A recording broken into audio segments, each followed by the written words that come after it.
আজি ৰাস্তাত গাড়ী অলপ কম এয়াই গুৱাহাটীৰ ভোগালী মানে সকলোবোৰ নিজৰ গাঁৱৰ ঘৰলৈ যায়গৈ আসল বিহুৰ আমেজ কিন্তু গাঁৱতে আছে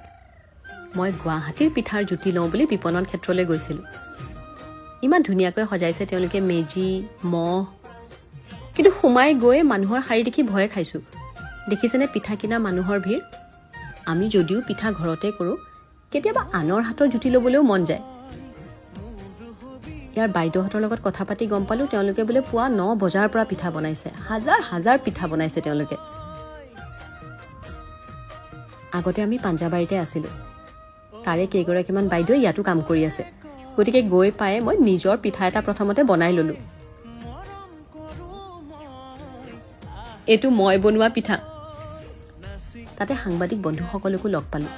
তেওঁলোককো অহা 15 আৰু 16 জানুৱাৰী তাৰিখে আমাৰ আহতগুৰি মহযুঁজলৈ নিমন্ত্ৰণ জনালোঁ আপোনালোকো আহিব দেই আনৰ হাতৰ জুতি ল'ম বুলি গৈছিলোঁহে কিন্তু গোটেইকেইটা পিঠা মই নিজে বনাই ল'লোঁ ভালো লাগে এনেকৈ পিঠা বনাই গুৱাহাটীত আচলতে বৰা চাউলৰ পিঠাটো নহয় মানে মিক্সিত যদি পিঠাগুৰি কৰোঁ সেই আঠাটো নাথাকে গতিকে সাধাৰণতে আমি তেল পিঠাই বনাওঁ কাইলৈ গাঁৱত গৈহে এইবোৰ বনাম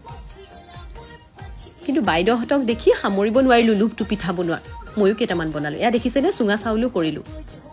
পিছত লিখা থকা কথাকেইষাৰ মন কৰিবচোন